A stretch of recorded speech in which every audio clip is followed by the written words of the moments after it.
as pessoas insistem em visões negativas, erroneamente negativas sobre o Brasil. A última é agora, né, teve, não é o único, verbalizou, assinou, né, Hélio Gaspari no artigo falando de adiamento das eleições, prorrogação de mandato. Quando foi que aconteceu prorrogação de mandato no Brasil desde 1989? Nenhuma vez. Nenhuma vez.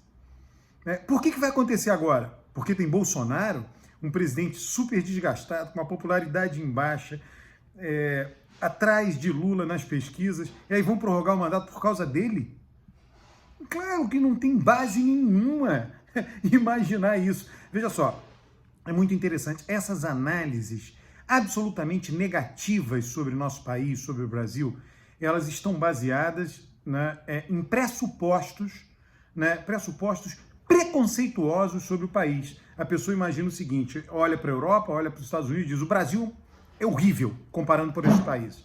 Pronto, é um pressuposto, coloca isso dentro da cabeça, né? O Brasil simplesmente é um país menos desenvolvido economicamente. Esses são países ricos e o Brasil não é.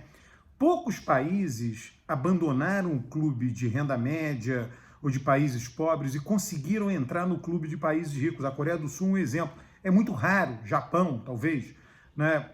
Existe uma subordinação à trajetória, é um termo técnico que se dá isso.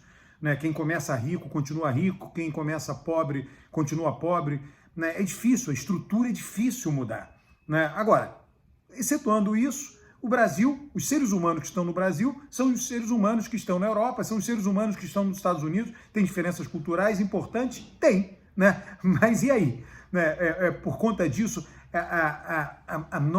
no Brasil vai ter prorrogação de mandato, na Europa não tem prorrogação de mandato, na Europa não tem adiamento de eleições. Por que haveria de ter no Brasil? Porque nós somos inferiores, né? Esse é o pressuposto. Mas é um pressuposto que não tem base empírica, nenhuma base empírica, né? Olha, a ditadura no Brasil, toda ditadura é deplorável, né? A ditadura no Brasil aconteceu horrível, matou gente, né? Um verdadeiro absurdo, né? Eu, né, imagino que você que está me assistindo, é um valor muito importante para nós a liberdade, a democracia, a possibilidade de contestar um governo. Então, a minha repulsa e certamente a sua repulsa a toda e qualquer ditadura é algo, né, muito forte, muito intenso. Né? Ainda assim, a gente sabe que a ditadura no Brasil ela teve uma natureza diferente da ditadura, por exemplo, em nossos vizinhos, Argentina e Chile. Né? A ditadura da Argentina e do Chile, as duas foram muito mais sangrentas e cruéis do que a ditadura brasileira. Isso diz alguma coisa sobre os respectivos países. Né? O que isso diz sobre o Brasil? É que é difícil ter uma ditadura no Brasil. Ela aconteceu, mas ela aconteceu, durou há 20 anos, sim, mas aos trancos e barrancos. Né? A ditadura brasileira teve, por exemplo, que preservar algumas eleições. Acabou a eleição para presidente, né? Mas aí teve que ter eleição por meio de Assembleia Legislativa para governador. A Assembleia Legislativa tinha que aprovar o governador indicado pelos ditadores, né? Por outro lado, a Assembleia Legislativa era votada pelo eleitorado, então o eleitorado escolhia, mesmo durante a ditadura, o eleitorado votava em senadores, deputados federais, deputados estaduais, prefeitos. Aí a ditadura disse, tudo bem, pode votar para prefeito, mas não para prefeito de capital e de outras cidades consideradas área de segurança nacional, por exemplo, Foz do Iguaçu, que tinha Itaipu, onde tinha a CSN em Volta Redonda. Então, os militares disseram, essas cidades a gente quer indicar o prefeito. As demais, a eleição vai ocorrer. Né? A eleição limitada, limitou o número de partidos, só tem 2. Muitas democracias funcionam somente com 2 partidos. Eu não estou aqui em nenhum momento, né, colocando panos quentes na ditadura, que isso fique claro, eu fiz um preâmbulo sobre isso.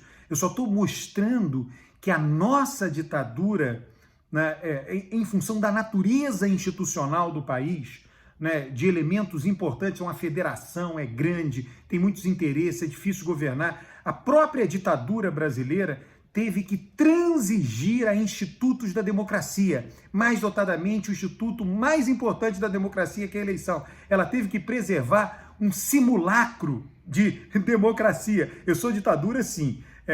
O presidente nós indicamos, né? Mas a gente vai ter que preservar isso aqui, porque senão a panela de pressão explode, né? Tem que ter válvulas na panela de pressão funcionando plenamente. Aí tinha eleição para Senado, aí a ditadura começou a perder a maioria e criou o Instituto do Senador Biônico, né? Então, até a ditadura no Brasil, repito, comparando com Chile e Argentina, né? Foi uma ditadura de uma natureza diferente, não foi tão cruel, sangrenta, não foi tão autoritária como foram as ditaduras do Chile e da Argentina. Eu estou falando fatos, eu estou falando de fatos, né? Aí a pessoa agora, em plena democracia, diz, não, pode ter um adiamento de eleição. Poxa, isso é menosprezar o país. Vai combinar um adiamento com quem? Com o eleitorado? Estando consolidada, existe no Brasil uma grande legitimidade do processo eleitoral, né? A grita, se alguém propõe adiar a eleição, a grita de todo o sistema político é imensa, né? Isso não passa na cabeça de ninguém, né? Agora, sei lá, né? As pessoas especulam disso por isso, porque desprezam o seu próprio país, menosprezam o seu próprio país, menosprezam a revelia dos fatos, né? Não é menosprezar com base em dados reais.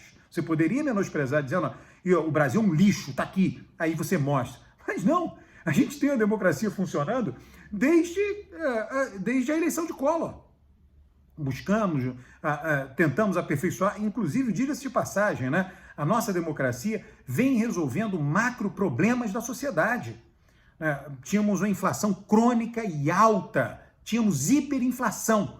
Combatemos e acabamos com a hiperinflação de maneira sustentável, depois de muitas tentativas e erros, mas foi feito, né? A população pobre no Brasil não tinha nenhum tipo de assistência, passou a ter o Bolsa Família, foi ampliado, vem aumentando o número de beneficiários, aumentou o valor do benefício. Então, a nossa democracia vem atacando e resolvendo problemas.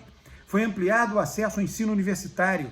Não existia SUS, imagina, as pessoas não tinham acesso a nenhum serviço de saúde pública.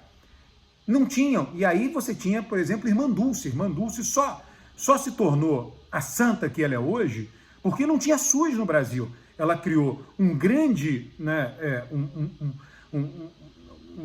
uma grande iniciativa junto aos católicos da Bahia, né, doações da elite católica rica baiana, para ter um sistema de atendimento médico para a população pobre, né? Imagina, a população tinha que depender disso. Tinha algumas santas casas, etc. As pessoas morriam cedo, não tinha assistência médica.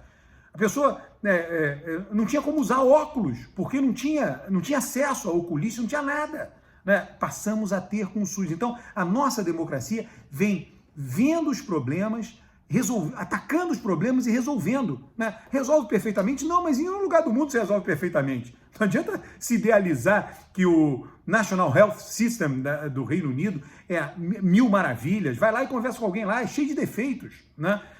Então, eu acho interessante, né, que aí vira e mexe aparece, sei lá, alguns iluminados dizendo, não, a democracia... Poxa, você está ignorando como o país funciona. Está ignorando todas as mais cabais evidências empíricas de que a democracia no Brasil é sólida, né? E que ela irá permanecer e irá continuar, que ela não está em risco, né? Então vamos lá, o que vai acontecer em 2022? Estamos em 2022, estou gravando esse vídeo em julho de 2022. Vai acontecer a eleição presidencial, haverá um vencedor, muito provavelmente Lula, oposição a Bolsonaro. Bolsonaro vai criar ruído, questionar, enfim, você não controla, não dá para fechar a boca do presidente da República, né? Em que pese isso, Lula será diplomado, Lula tomará posse e irá governar. Eu só estou falando o que está escrito na Constituição, né? As pessoas não acreditam, né? É o que vai acontecer no Brasil. Não haverá adiamento de eleição, não haverá prorrogação de mandato, não haverá nada, né, que a pessoa acha, né? Isso daí é como se a pessoa olhasse a política num videogame. Peraí, para o jogo, agora vamos reprogramar os jogadores e vamos dizer que vai ter adiamento de eleição, vamos dizer que vai ter prorrogação de mandato. Não é assim, né? O mundo real é rígido, tem uma inércia imensa, né? E a inércia no Brasil é uma inércia benéfica, virtuosa, positiva, né? Temos um governo, alguém que o sistema político não filtrou, que que é alguém absolutamente despreparado para ser presidente da República. Vai passar, né? Tá perto de passar. Pronto, acabou, né? E que o país aprenda com essa lição. Alberto Carlos Almeida pede que você se inscreva em seu canal, em meu canal aqui de YouTube. Inscreva-se, traga mais gente e curta os vídeos e comente os vídeos.